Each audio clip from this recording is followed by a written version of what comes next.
एक तरफ आप कहते हैं कि हम मंदिर जा रहे हैं, एक तरफ आप कहते हैं कि हम भगवान की पूजा कर रहे हैं, और दूसरी तरफ आप ये कहते हैं कि हमने तो भगवान को देखा ही नहीं। तो फिर नहीं देखा तो जो आपके घर में गोपाल जी हैं वो कौन है?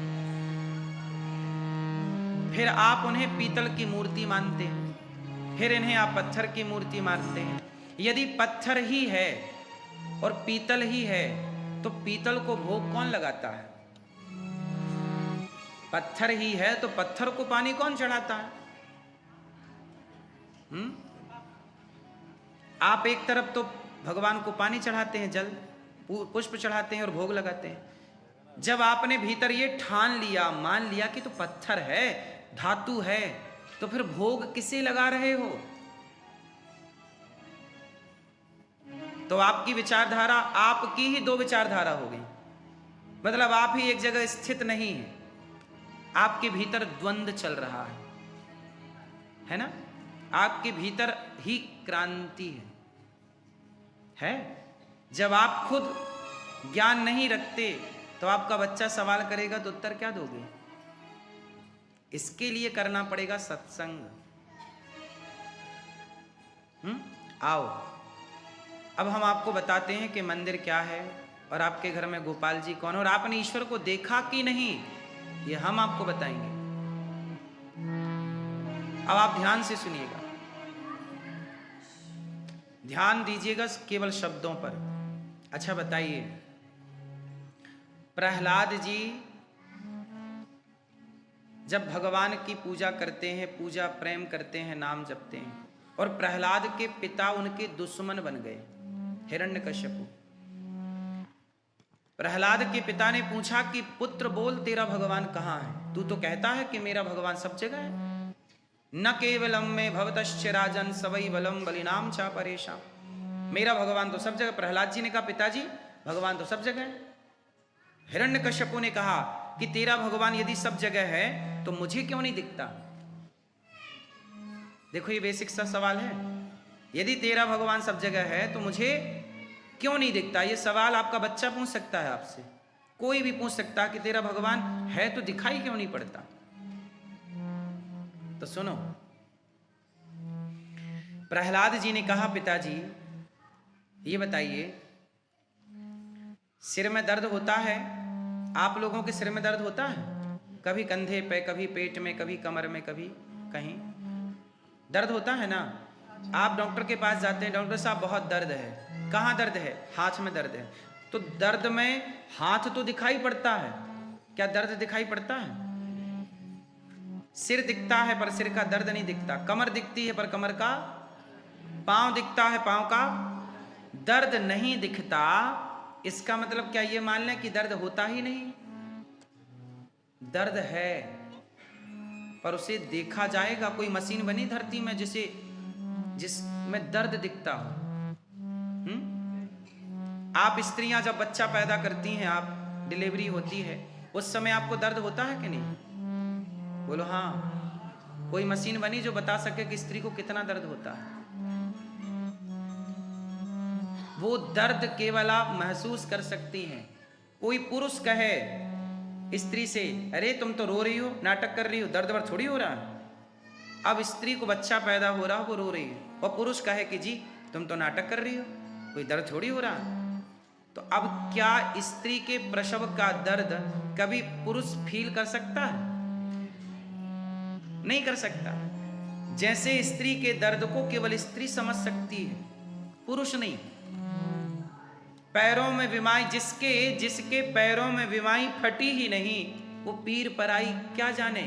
और जिसने बेटी को जन्म दिया ही नहीं, वो बेटी की विदाई क्या जाने। अब किसी की बेटी विदा हो रही है, अब वो बाप रो रहा है बेटी के लिए, और माँ रो रही है, बेटी विदा हो रही है। अब ये बेटी विदा हो रही है, ये बात तो बेटी के माँ बाप ना जानेंगे, जिसकी बेटी है ही नहीं वो इस दर्द को कभी फील कर सकता है? बोलो। कुछ चीज ऐसी हैं जो सबके लिए नहीं। बेटी जिसकी है वही बाप जानेगा कि बेटी क्या होती है। जिस बाप की बेटी है ही नहीं, वो बाप क्या जाने बेटी क्या होती है। उसी तरह जैसे दर्द है महसूस किया जा सकता है, दिखाया नहीं जा सकता, उसी प्रकार ईश्वर दर्द की तरह है कि जो भक्ति करेगा, जिसके बच्चा होगा उसके दर्द होगा, जिसके बच्चा नहीं होगा उसको दर्द नहीं होगा, जिसको कांटा लगेगा उसको दर्द होगा, जिसको कांटा नहीं लगेगा उसको दर्द नहीं होगा। जो भक्ति करेगा वही ईश्वर को महसूस करेगा, जो भक्ति नहीं करेगा वो ईश्वर को कैसे महसूस करेगा।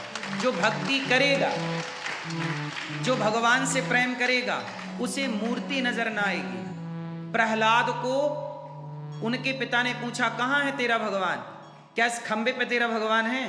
प्रहलाद जी ने कहा यस है। यहां है? हाँ है। तो हिरण्यकश्यपु बोला मुझे तो नहीं दिखता। अच्छा वो एक्चुअली खंबा था पत्थर का। हिरण्यकश्यपु बोला मुझे तो नहीं दिखता। पर एक बात बताइए, प्रहलाद की आंखें और हिरण्यकश्यपु की आंखें, दोनों की आंखें एक ही हैं कि अलग अलग हैं? क्या अंतर है?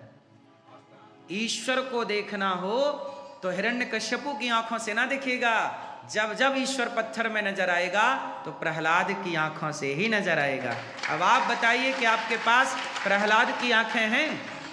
प्रहलाद की आंखों का अर्थ है प्रहलाद की तरह विचारधारा, प्रहलाद की तरह भाव, प्रहलाद की तरह प्रेम जब तक प्रकट ना होगा। एक बात बताओ, दही में मक्खन है या नहीं? बोलो, है ना? क्या दही का मक्खन बिना मंथन किए प्रकट हो सकता है? है कोई ऐसा प्रयास? हे मक्खन प्रकट हो जा, हे मक्खन प्रकट हो जा, हम बहुत प्रेम करते हैं तेरे से, प्रकट हो जा, तू नहीं प्रकट होगा तो हम खाएंगे नहीं। ऐसे कोई ऑप्शन है? बारी मथे घृत होय बरु, सिकता ते बरु तेल, बिनु हरि भजन न भव तरहि, यह सिद्धांत अपेल।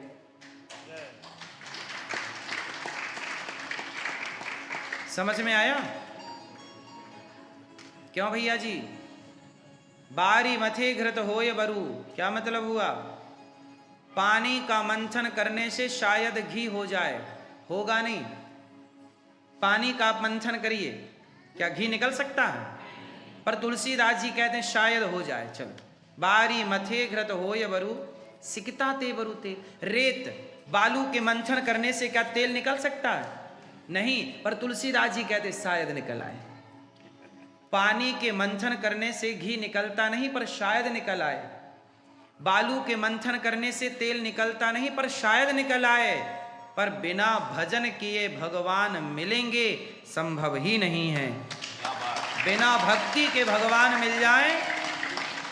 बारी मथे घृत होय बरु, सिकता ते बरु तेल, और बिनु हरि भजन न भव तरहि, बिना भजन के भव को पार नहीं कर सकते। यह सिद्धांत अपेल। सिद्धांत पत्थर की लकीर है, इसे कोई काट नहीं सकता। प्रहलाद आज भी खंबे पे भगवान है, पर निकालने वाला कोई प्रहलाद तो हो। इसलिए आप लोग कहते हैं कि हमने ईश्वर को नहीं देखा। आप ठीक कहते हैं, क्योंकि आपकी दृष्टि अभी प्रहलाद वाली नहीं बनी। जब प्रहलाद वाली दृष्टि बन जाएगी तो फिर आप ये कह ही नहीं सकते कि मैंने ईश्वर को नहीं देखा।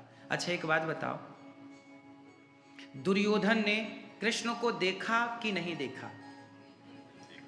देखा? देखा कि नहीं देखा? देखा। शकुनी ने कृष्ण को देखा कि नहीं देखा? देखा। पर देखने के बाद भी दुर्योधन से पूछा गया कि तूने भगवान को देखा है? क्या बोला? नहीं, मैंने नहीं देखा। क्योंकि अर्जुन की आंखें और दुर्योधन की आंखें दोनों में अंतर है। जिस दृष्टि से अर्जुन ने देखा, अर्जुन की दृष्टि में क्या है? प्रेम।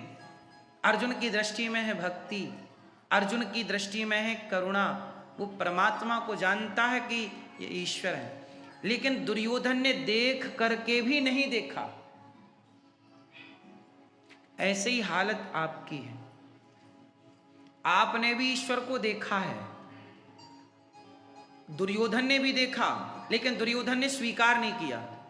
आपने भी देखा, विग्रह के रूप में देखा, माता पिता के रूप में देखा, गुरु के रूप में देखा, अतिथि के रूप में देखा। हर रूप में ईश्वर ही तो होते हैं, ना जाने किस रूप में नारायण मिल जाए। एक नामदेव जी नाम के भक्त हुए महाराष्ट्र, भारत में एक राज्य है महाराष्ट्र। महाराष्ट्र में एक नामदेव जी भक्त हुए। वो रोटी बनाए और रोटी बना के रखी कि जरा घी की कटोरी लाऊं, घी लाऊं और चुपड़ के बढ़िया घी भगवान जी का भोग लगाएंगे। तो घी की कटोरी लेने गए कि बाहर से कुत्ता आया और सारी रोटी मुंह पे दबा के फ्री। तब नामदेव जी कुत्ते के पीछे पड़ गए, अरे प्रभु जी रुक जाओ रुक जाओ, आपका दिया घी है, सूखी रोटी क्यों खाते हो, थोड़ा घी चुपड़ के खाओ। लोग हंसने लगे, पागल, वो कुत्ता है। पर नामदेव जी बोले नहीं, वो कुत्ता नहीं है, मैंने भगवान जी के लिए रोटियां रखी थी, तो भगवान जी ही मेरी रोटी का भोग लगाने इस रूप में आए हैं।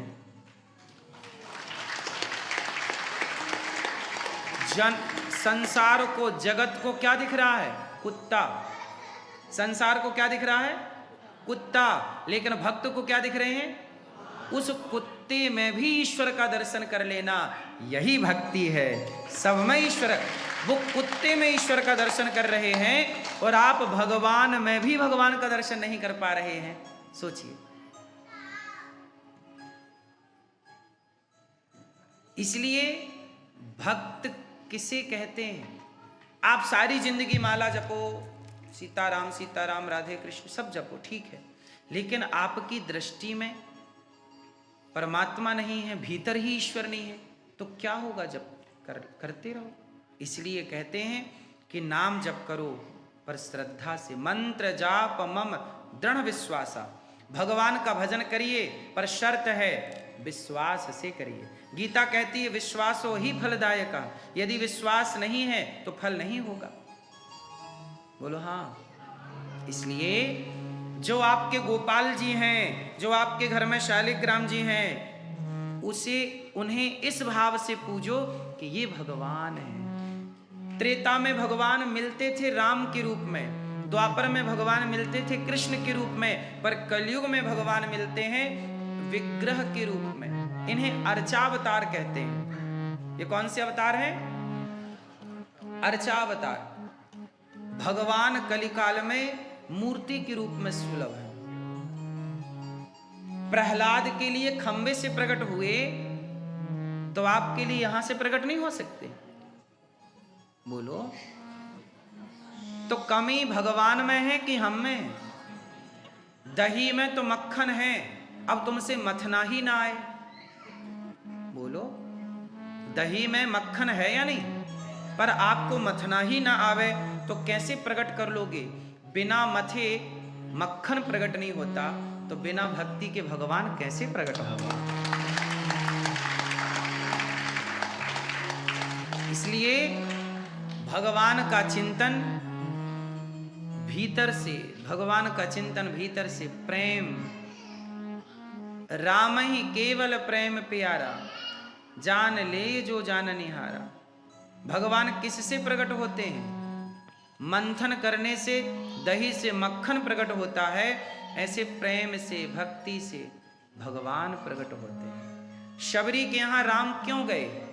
क्योंकि शबरी बहुत पढ़ी लिखी थी, इसलिए। क्योंकि शबरी बहुत बड़ी आदमी थी, पैसे वाली थी, इसलिए। क्योंकि शबरी बहुत सुंदर थी, इसलिए। क्योंकि शबरी बहुत कुछ जानती थी, इसलिए। शबरी का बहुत नाम था, वर्चस्व था, इसलिए नहीं। शबरी के भीतर प्रेम था। तो शबरी क्या निहार रही है? शबरी रास्ता निहार रही है। आएंगे आएंगे। क्यों आएंगे? क्योंकि शबरी को विश्वास है।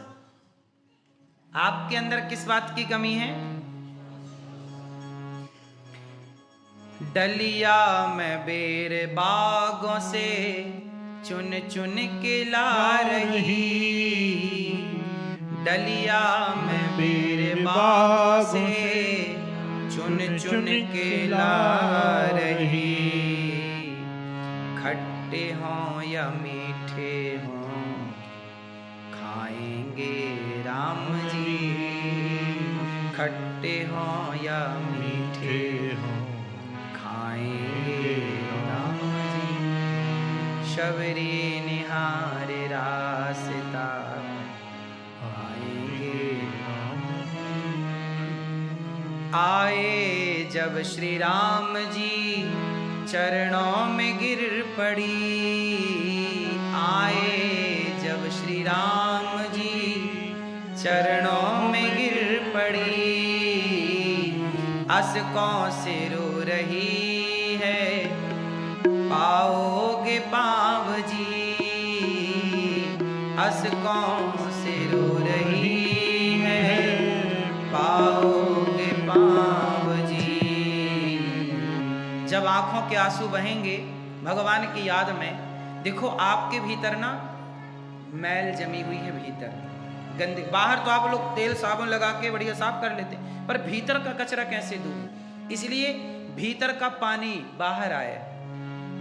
आपकी आंखें जब रोती हैं, जब आप भगवान के प्रेम में रोते हैं, तो आपका हृदय उस आंसू से शुद्ध होता है। अब आप क्या करते हैं?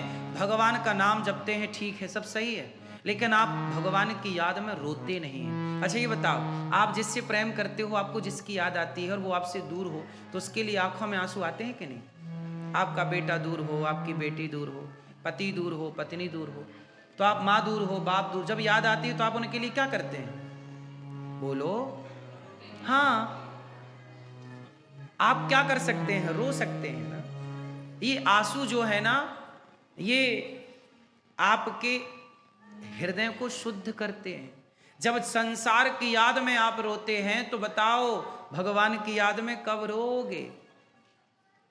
और नहीं रोओगे तो आपका अंतःकरण शुद्ध कैसे होगा?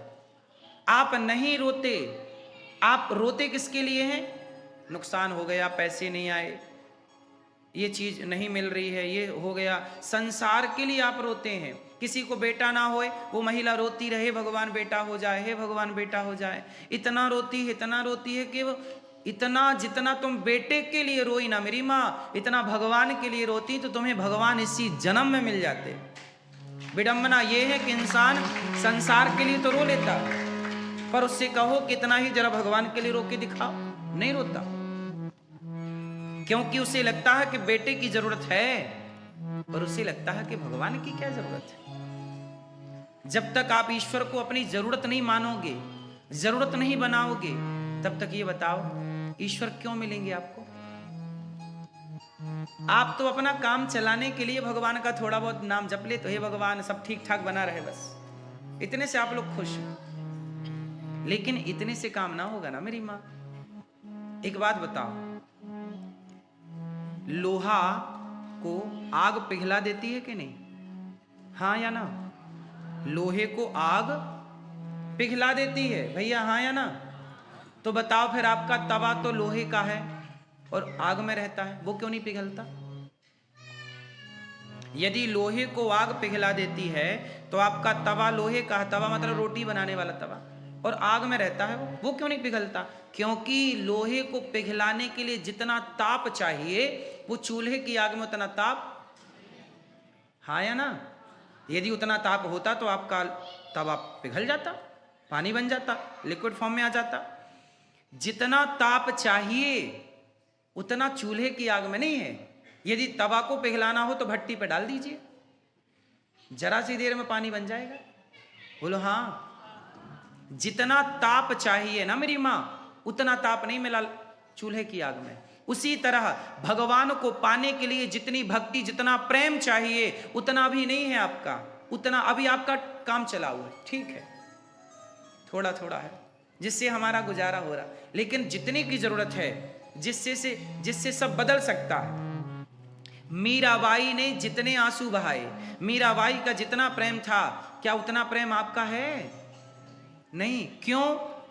क्योंकि मीरा को जरूरत थी कृष्ण की, आपको जरूरत है बेटे की, इसलिए मीरा रोई कृष्ण के लिए, आप रोते हैं बेटे के लिए। मीरा के पति की मृत्यु हो गई, भोजराज की मृत्यु हो गई, तो लोग बोले मीरा जरा रो लो, तो मीरा बोली क्यों? बोले तुम्हारे पति मर गए। मीरा बोली मेरे पति मर गए। मीरा बोली कि मेरे पति मर ही नहीं सकते, मेरे पति मर ही नहीं सकते। क्यों? मीराबाई ने कहा, ऐसे बर को क्या बरूं जो जन्मे और मर जाए, बरिए बर गोपाल को मेरो चुनरो अमर कर जाए। आप कहते हो मेरा पति मर गया, मेरे पति तो कृष्ण है, वो कभी मर नहीं सकते, इसलिए कोई मर गया मुझे क्या करना, मेरा पति कभी नहीं मर सकता। मीराबाई ने भगवान से प्रेम किया, इसलिए सदियों बाद भी उन्हें याद किया जाता है। इसलिए मेरी माँ, हम एक दिन मर जाएंगे, भगवान के लिए थोड़ा रो लो, भगवान को थोड़ा याद कर लो, क्योंकि आपका जीवन बदलेगा कब? यही जन्म मृत्यु का चक्र बना रहेगा।